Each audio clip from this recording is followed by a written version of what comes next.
Chapter 1. The Curse of Authenticity.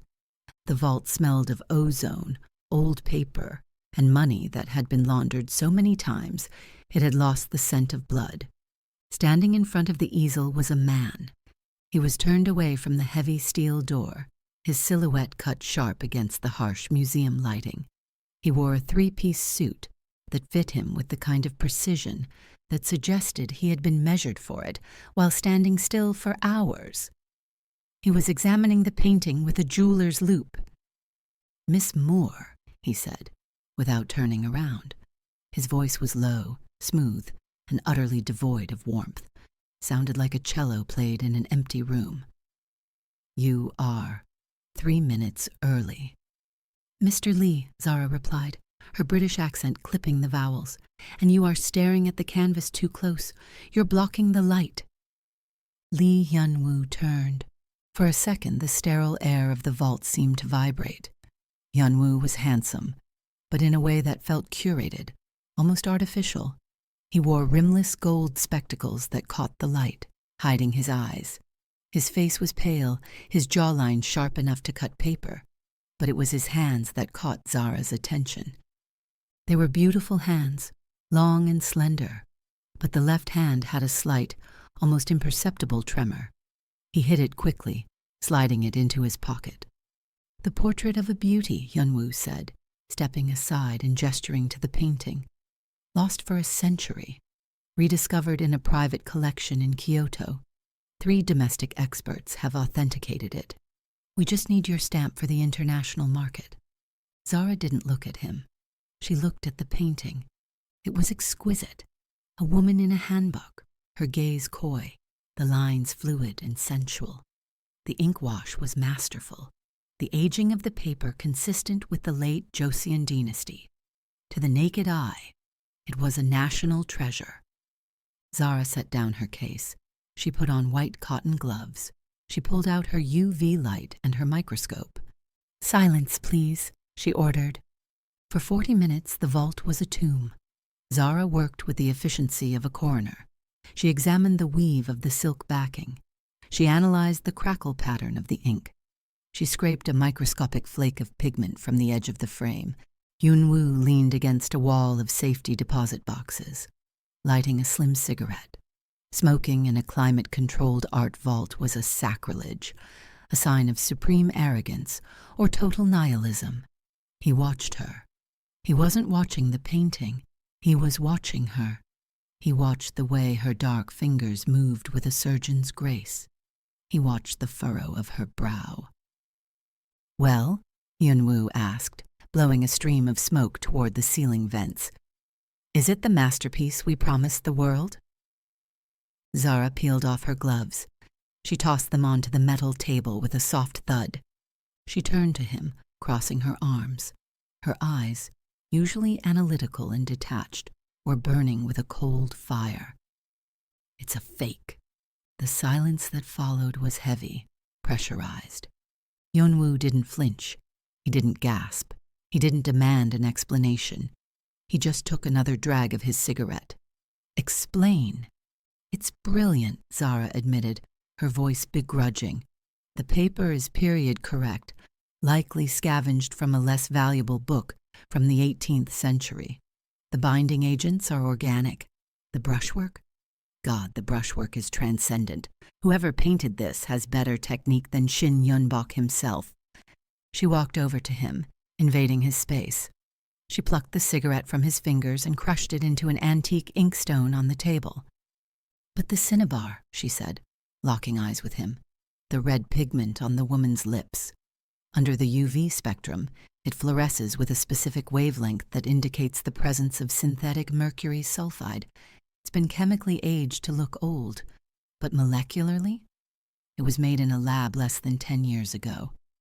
She leaned in closer. "And there's something else. Science aside, the painting has no soul. The original portrait of a beauty is about longing. This?" She gestured to the canvas. "This is about contempt. The artist who painted this didn't love the subject. He hated the people who would look at it. It's not art. It's a mockery." Hyun-woo stared at her.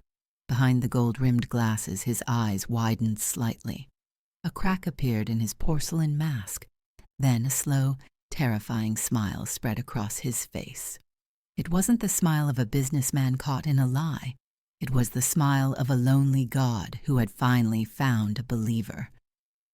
"Magnificent," he whispered. He started to clap, a slow, rhythmic sound. "You are the very first person to see it." "So you knew?" "Knew?" Hyun-woo laughed, a dry, brittle sound. "Of course I knew. I painted it." Zara froze. She looked from his trembling hand to the masterpiece on the easel. "Now, Miss Moore." Hyun-woo pushed off the wall. The air in the room shifted from sterile to dangerous. He walked toward her, his movements fluid, predatory. "You have a choice. Option A. You sign the certificate of authenticity. You take the $5 million consulting fee. You go back to London and buy a gallery." He reached into his jacket pocket. He pulled out a box cutter. With a metallic click, he extended the blade. "Option B," he murmured, stepping so close she could smell the scent of turpentine and expensive cologne on him. "You realize that eyes as sharp as yours might be too dangerous to keep open." Zara didn't blink. She didn't retreat. She stood her ground, her chin tilted up, exposing her throat to the blade. "You won't hurt me," she said. Her voice was steady, anchored by absolute conviction. "No?" He held the blade inches from her eye. "No, because you are an artist, and artists are narcissists. You didn't bring me here to validate a check. You brought me here because you were dying of loneliness. You wanted, no, you needed, someone to see you. You needed someone to appreciate the genius of the lie." She reached up and gently touched his left hand, the one holding the knife, the one that trembled. "Who broke your hands, Hyun-woo?" she asked softly. "Who broke them so you couldn't paint your own truth, forcing you to paint lies for them?" The question hit him like a physical blow. The knife wavered. The mask of the cruel Chaebol heir shattered, revealing a lifetime of torture and suppression. "You think you know me," he hissed, his voice cracking. He slammed the knife into the wall next to her head, severing a single braid. "In this family, I am not a person. I am a machine that prints money.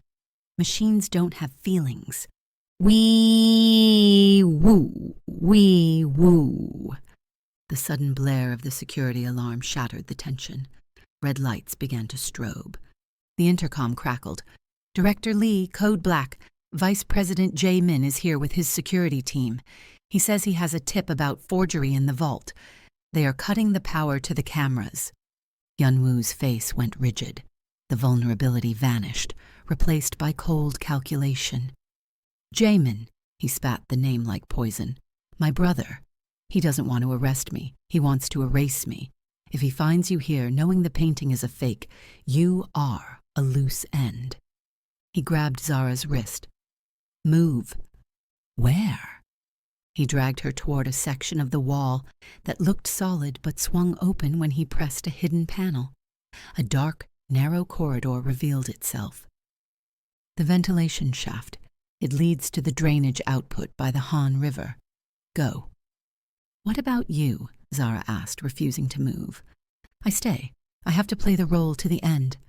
He shoved a small, heavy USB drive into her hand. "Take this. It's the ledger. Every piece of art the Hansong Group has used to launder drug money for the last 10 years.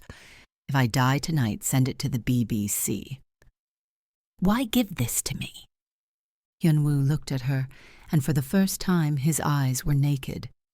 "Because you are the only person who saw the hate in my brushstrokes, and I don't want the only person who knows me to die in a sewer." He pushed her into the darkness and slammed the panel shut.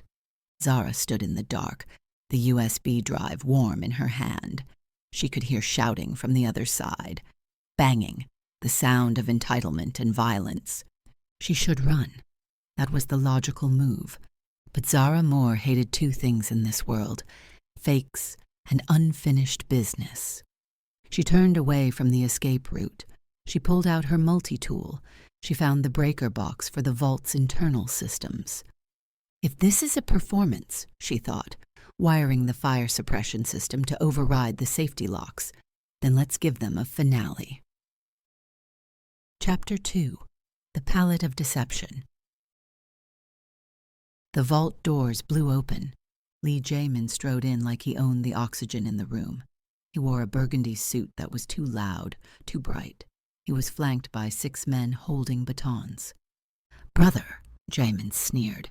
He had the same features as Hyun-woo, but where Hyun-woo was sharp and refined, Jamin was soft and spoiled. "Where is the foreign bitch? Did you hide her? Or did you kill her already to save me the trouble?" Hyun-woo stood in front of the easel, blocking the painting. "She left. This is between us." "Search the room," Jamin barked. "Find her, then break his other hand. I want to make sure he never holds a brush or a pen again." The thug stepped forward. Click. The lights died. Total darkness. Then, a singular blinding beam of white light cut through the blackness. Zara stood on the high maintenance gantry, holding a heavy-duty industrial flashlight. She looked like a judge presiding over a court of demons. "You gentlemen have no appreciation for conservation," her voice echoed from above, calm and imperious. "Who the hell is that?" Jamin screamed, shielding his eyes. "Since you love art so much," Zara called out, "let's make some. This piece is titled The Truth." She raised her other hand. She was holding a canister of industrial solvent she had grabbed from the restoration supply shelf. "No," Hyun-woo shouted, realizing what she was doing. She threw the canister. It smashed directly into the portrait of a beauty. The chemical reaction was instant. The solvent ate through the top layer of the meticulously aged forgery. The beautiful woman's face dissolved, melting into a grotesque slurry of beige and black. But Zara wasn't done. As the top layer washed away, something underneath was revealed. Hyun-woo had painted on a recycled canvas, but he had primed it with a specific chemical layer. Under the UV light, Zara was now shining. Words began to glow on the ruined canvas in a ghostly, radioactive blue. Liars. It was written across the entire painting. The thugs froze. Jamin stared, mouth agape. "That," Zara announced, "is what you were about to sell for $50 million. Vice President Lee, if you kill us now, the police will find your body next to a painting that screams your family's guilt. And by the way," she held up her phone. The screen was glowing. "I'm live streaming to a private server accessed by 3 major art insurance firms in London. They are watching. Right now." It was a bluff. The signal in the vault was terrible. But Jamin didn't know that. He was a coward who feared exposure more than anything. "You crazy bitch," Jamin whispered, his face turning purple. "Get out," Hyun-woo said. His voice was quiet, but it carried the weight of death. He picked up the box cutter from the floor. "Before I decide to add some red to this canvas." Jamin looked at the ruined painting, then at the live phone, then at his crazy brother holding a knife. "This isn't over," Jamin hissed. He signaled his men. "We're leaving. Burn the evidence later." They retreated, the heavy steel doors clanging shut behind them, but failing to lock due to Zara's sabotage. Silence returned to the vault. The emergency sprinklers, triggered by Zara's tampering, finally burst to life. Water rained down, soaking the millions of dollars worth of art, soaking the 2 people left standing. Hyun-woo stood in the rain, looking at his destroyed masterpiece. The ink was running like black tears. He started to laugh. He laughed until he was doubled over, gasping for air, water dripping from his hair. "You destroyed it," he gasped, looking up at Zara as she climbed down the ladder. "My magnum opus. You dissolved it." Zara walked up to him. She was drenched, her trench coat heavy with water, her braids dripping. She looked terrifying. She looked beautiful. It was a fake. It didn't deserve to exist. Why didn't you run? Hyun-woo asked, his laughter fading into a look of intense, bewildered longing. Why save the forger? Zara reached out. She took his wet glasses off his face, exposing his naked, vulnerable eyes. Because, she said, her voice dropping to a whisper that cut through the sound of the falling water. I wanted to see what you could paint if you stopped lying. The tension in the air changed. It was no longer about survival. It was about recognition. Hyun-woo looked at her as if she were a riddle he had spent his whole life trying to solve. He reached out, his trembling hand cupping her jaw. His thumb traced her bottom lip. You are, he murmured, the most dangerous thing I have ever encountered. Good, Zara replied. You're going to need dangerous. Chapter 3. The Atelier. They couldn't go to a hotel. Jae-ma had eyes everywhere. Hyun-woo took her to his Atelier. It wasn't a studio. It was a derelict warehouse in the industrial district of Seongsu-dong. Inside, it was a chaotic cathedral of art. Canvases were stacked 20 feet high. But as Zara walked through the maze, she noticed something disturbing.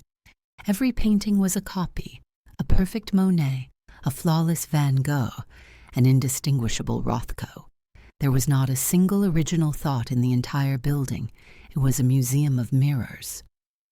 Welcome to my mind, Hyun-woo said dryly, tossing her a dry white dress shirt. Put this on, you'll catch pneumonia. Zara changed behind a stack of crates. When she emerged wearing his oversized shirt, she found him brewing coffee on a Bunsen burner. He looked different without his suit. He wore black trousers and a white t-shirt stained with paint. The Chaebol director was gone. The tortured artist remained. You are a chameleon, Zara said, running a hand over a bust of David. You hide in other people's styles because you're terrified of your own. In this country, in my family, having a self is a death sentence. Hyun-woo handed her a mug. It smelled of cheap instant coffee, a stark contrast to his expensive life, especially when you are the bastard son of the chairman and a housekeeper. I was allowed to exist only as long as I was useful. My talent for copying made them billions in the black market. So you built a prison out of paint. I am building a bomb, Hyun-woo corrected. He leaned against his work table, his eyes dark. That USB drive, it's not just numbers. It's the history of every bribe, every payoff. I was going to use it to burn the Hansong group to the ground, but you haven't used it yet, because I needed a finale. I wanted to sell them one last perfect fake. The portrait of a beauty was going to be my resignation letter. Once they sold it, I was going to expose it as a forgery and destroy their credibility forever. A suicide mission, Zara deduced. You were going to go down with the ship. I had nothing to live for, he shrugged, until about 2 hours ago. He looked at her. The morning sun was filtering through the high, dusty windows, hitting Zara's skin. She glowed like bronze and shadow. You need a partner, Zara said, taking a sip of the terrible coffee. You know how to make the fakes. I know the system. I know every loophole in the auction houses, every blind spot in the museums. Jae-min is trying to launder a massive shipment of cash from South America through the spring gala auction next month. A Celadon vase. The dragon vase, Hyun-woo nodded. Fake, of course. Produced in a kiln in Jingdezhen 20 years ago. We can intercept it, Zara said. Her mind was racing, connecting dots. We don't just expose it. We make him buy it. We make him buy his own fake for $100 million, and then we prove it's worthless after the money has transferred. We bankrupt him. Hyun-woo stared at her. Why help me? You're lawful good. I'm chaotic evil. I am not lawful good, Zara smirked. I am lawful accurate, and letting a mediocrity like Jaemin win against a talent like you, that is aesthetically offensive to me. Hyun-woo laughed. He walked over to a blank canvas. He picked up a brush. His hand trembled violently. I can't, he whispered. frustration leaking into his voice. Without a reference, without something to copy, I can't stabilize. Zara walked up behind him. She reached out and wrapped her hand around his. Her skin was warm against his cold flesh. Her grip was firm. "Don't think about copying," she whispered into his ear. "Paint what you feel right now. Paint the anger. Paint the adrenaline. Paint the rain." She guided his hand. Ideally, this would be a romantic moment, but it wasn't. It was intense. It was a struggle for control. Together, they slashed a line of crimson red across the white canvas. Slash. Hyun-woo gasped. The tremor stopped. He turned his head. Their faces were inches apart. He could see the gold flecks in her dark eyes. "You are not a critic," he murmured. "You are a muse." "Don't call me a muse," Zara warned, her voice low. "Muses are passive. Muses get discarded. I am the artist." "Then remake me," he challenged. He dropped the brush. He grabbed her waist and lifted her onto the table, knocking over jars of pigment. Red, blue, and gold powder exploded into the air, settling on their skin like stardust. He kissed her. It tasted of coffee and desperation. It was a kiss that sought to consume. Zara grabbed his hair, pulling him closer, matching his intensity. In that dusty warehouse, surrounded by 1,000 fake masterpieces, they found the only thing that was real. Chapter 4. The Auction of Fools. Scene: Apgujeong, the Diamond Hall, 1 month later. The spring gala was the event of the season. Jaemin stood at the podium, preening like a peacock. "Ladies and gentlemen, tonight we present the pride of Korea, the Goryeo Sheladon Dragon Vase." The doors at the back of the hall opened. Heads turned. Hyun-woo walked in. He had shaved, cleaned up, and was wearing a tuxedo that fit like armor. On his arm was Zara. She was wearing a gown of liquid gold silk that clung to her body like a second skin. Her hair was swept up, revealing her long neck and geometric gold earrings. She looked like an Egyptian deity who had wandered into a boardroom. "Is that the forgery brother? Who is that woman? She's magnificent." Jaemin's smile faltered. He signaled his security, but Hyun-woo held up a hand. "Relax, brother. We are just here to bid." "You have no money," Jaemin hissed as they approached the front row. "I have credit," Hyun-woo smiled, "and I have an eye for quality." The bidding began.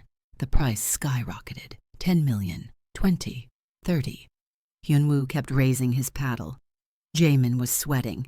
He needed the price to hit 100 million to wash the cartel money properly. He had shills in the audience bidding it up. 80 million, shouted a plant in the back. 90, Hyun-woo countered. 100 million, the shills shouted. Hyun-woo smiled. He lowered his paddle. Sold. To the gentleman in the back. The gavel banged. Jaemin looked relieved. The money was washed. "Just one thing," Zara's voice cut through the applause. She stepped forward, approaching the glass case containing the vase. "Security!" Jaemin yelled. "Get her away!" "I am Zara Moore," she announced, her voice projecting to the back of the room. "And as per auction house rules, Section 4, Paragraph B, any bidder has the right to a spot verification if the provenance is contested." She pulled a small, high-powered laser pointer from her clutch. "This vase is beautiful," she said, circling it. "But true Goryeo Celadon has a specific refractive index due to the iron content in the glaze. If I shine this 405-nanometer laser through it..." She clicked the light. The vase didn't glow the expected ethereal green. It glowed a dull, muddy brown. "Lead," Zara declared. "High lead content, used in modern reproductions to lower the melting point of the clay. This is a fake. And since the house, Hansong Auction, is the seller, and you just sold it to your own shill bidder..." She turned to the audience, where representatives from the Financial Supervisory Service were waiting, thanks to a tip from Hyun-woo. That is called wash trading and fraud. Pandemonium erupted. The police moved in, not for Hyun-woo, but for the auction records. In the chaos, Hyun-woo grabbed Zara's hand. Run. They sprinted through the kitchen, laughing like children, adrenaline coursing through their veins. They burst into the service elevator. The doors slid shut, cutting off the noise of the screaming crowd. Silence. Heavy breathing. Hyun-woo looked at her. His eyes were dilated. He looked like he wanted to devour her whole. "I think we just cost your family $1 billion, Zara panted. "Best money I never spent," Hyun-woo growled. He pinned her against the mirrored wall. "You in that dress," he whispered against her neck, "is the most expensive thing in the building." "Hyun-woo," she breathed. "Zara." The elevator dinged at the parking level, but neither of them moved. They were too busy celebrating their victory in the only way that made sense. Chapter 5. Red Lacquer. The victory was short-lived. Jae-min was desperate, and desperate men do not play by the rules. 2 days later, Zara disappeared. Hyun-woo came back to the warehouse to find the door kicked in. A single red shoe, her shoe, was left in the center of the room. His phone rang. A video call. It was Jae-min. He was in the basement of the old Hansong factory. Zara was tied to a chair. She was battered, her lip bleeding, but her eyes were defiant. Above her head, suspended by a chain, was a massive vat of industrial red lacquer, thick, toxic, and flammable. "Bring the USB drive," Jae-min screamed, his eyes manic. "Come alone, or I coat her in this, and then I light a match. It will be modern art, brother. The Red Death." Hyun-woo didn't speak. He felt a coldness settle over him that was absolute. He put on his black trench coat. He picked up the USB drive, and he picked up a gun. He drove to the factory. Chapter 6. The Masterpiece. The basement was hot and smelled of chemicals. Jae-min stood with a lighter in one hand and the release lever for the vat in the other. 6 thugs surrounded him. "The drive," Jae-min demanded. Hyun-woo tossed it. It slid across the concrete floor. "Let her go." Jae-min picked it up. "You really are an idiot. You think I'd let you live?" He grinned. "Goodbye, brother." He reached for the lever to dump the lacquer on Zara. "Hyun-woo," Zara screamed. "The perspective is wrong." It was a code. Art speak. Perspective is wrong. It meant, look at the angles. Hyun-woo looked, not at Jae-min, but at the reflection in a puddle of water on the floor. He saw a shadow moving in the rafters. A sniper? No, a loose cable. Zara had been working. Even tied up, she had managed to use her heels to loosen the grounding wire of the electric generator she was tied next to. "Duck!" Hyun-woo yelled. Zara threw herself sideways, chair and all. Hyun-woo shot the generator. Boom! The sparks hit the fumes. The lights exploded. In the darkness, the vat of lacquer released, missing Zara by inches but splashing onto the thugs. They screamed as the sticky substance blinded them. Hyun-woo moved through the chaos like a phantom. He didn't shoot to kill. He shot to maim. Kneecaps, shoulders. He was systematic. He reached Zara, slicing her ropes with a knife. "Can you move?" "Yes." "Go to the roof. The helicopter is coming." "Helicopter?" "I'm rich, remember?" They ran up the stairs. Jae-min, burned and screaming, chased them, firing wildly. They burst onto the rooftop. The wind was howling. The lights of Seoul sprawled below them. There was no helicopter. "You lied," Zara said, breathless. "I created a diversion," Hyun-woo corrected. "We don't need a helicopter." He pointed to the giant LED billboard on the building opposite them. It was currently playing a K-pop ad. "Do you have the remote?" he asked. Zara pulled a small universal remote from her pocket, a gadget she used for calibrating gallery lights. "You hacked the feed." "I hacked everything." Jaemin burst onto the roof, gun raised. "End of the line. I'll kill you both." Zara pressed the button. The giant billboard across the street flickered. The K-pop star disappeared. In its place appeared the live feed from the security camera Hyun-woo had secretly installed on his lapel. Jaemin's face, twisted, murderous, holding a gun, was suddenly projected 50 feet high, illuminating the entire city square. Below, thousands of people on the street looked up. Traffic stopped. "Smile, Jaemin," Hyun-woo said calmly. "You're trending." Jaemin looked at the giant screen. He saw himself. He heard the sirens wailing from every direction. The realization crushed him. He wasn't just caught, he was exposed. The one thing a Chaebol fears more than prison is public shame. His gun clattered to the floor. He fell to his knees. Hyun-woo walked over. He kicked the gun away. He looked down at his brother. "I should kill you," Hyun-woo said. "Do it," Jaemin wept. Hyun-woo leaned down and whispered, "No, I'm going to let you live, in a cell, while I run the company you thought was yours." He turned to Zara. She was leaning against the parapet, wind whipping her hair, the red light of the billboard reflecting on her dark skin. She looked like a warrior queen amidst the ruins of a battlefield. He walked to her. He didn't ask if she was okay. He grabbed her face and kissed her, right there, broadcast on the giant screen for all of Seoul to see. It was the ultimate claim, the ultimate authentication. Epilogue, the only truth. London, Tate Modern, 1 year later. The exhibition was titled Resurrection. The artist was listed only as Phoenix. The gallery was packed. Critics were raving about the raw, visceral power of the paintings. They were violent, red, and chaotic, but full of life. Zara stood in the center of the room, wearing a white suit. She was the curator. A reporter approached her. "Ms. Moore, the art world is buzzing. Who is Phoenix? And why does every painting feature a silhouette of a woman who looks, well, like you?" Zara smiled. She looked toward the entrance. Lee Hyun-woo stood there. He wasn't wearing a suit. He wore a soft cashmere sweater and jeans. His hands were stained with paint.